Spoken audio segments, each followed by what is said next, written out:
Hello, thank you to everybody who checked out the first music project. In this video I'm going to give some background into the process and explain some of the creative references for the track. I've always been into patterns, and this was reawakened in me when I started recording with my friend Sai. He was able to turn my violin into these complex, driving masterpieces. This is a big boost for me to get back into recording, so here's an example of Sai's work that includes some of the tracks that we recorded together.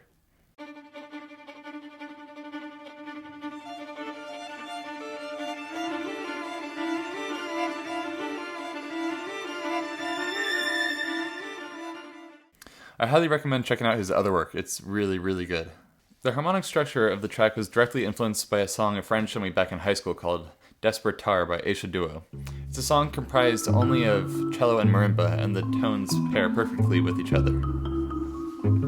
Okay, here are the sources of inspiration specific for the textural vocal parts.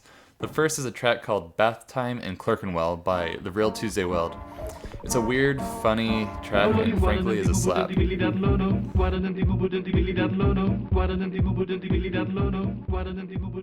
second reference comes from a trance DJ mix made in 1998 by DJ Sasha, specifically the track Blue by Narcotik.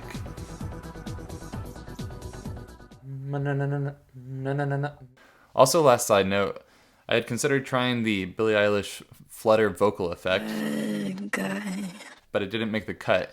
But this is still a technique that I'd like to reference in a future project.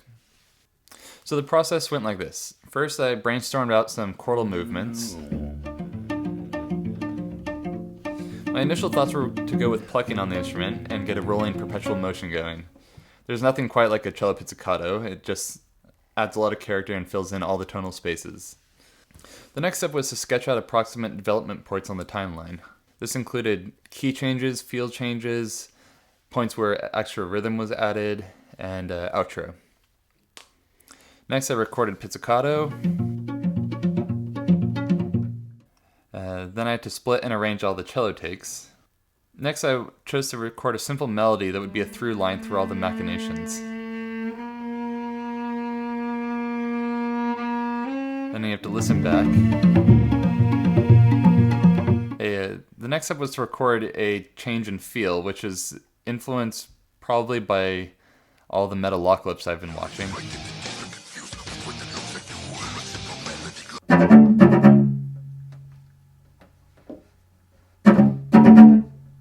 Here I am trying to sketch out the ending.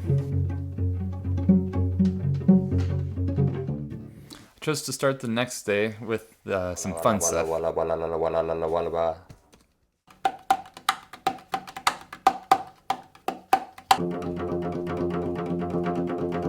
Then I had to get to the vocals. And then it was time to flesh out the end. After all the parts were recorded, I could add in some finishing effects. After this, I had to mix the hell out of it using mostly a quick and dirty compressor called the MV2 and the Valhalla Room Reverb. Then Ari and I took a listen in the car for reference and made notes. My notes at that point were that the cello was woofy, the vox were out of tune, the pizz is pulsing, the bass was too heavy, but the wah-la-la-la is great.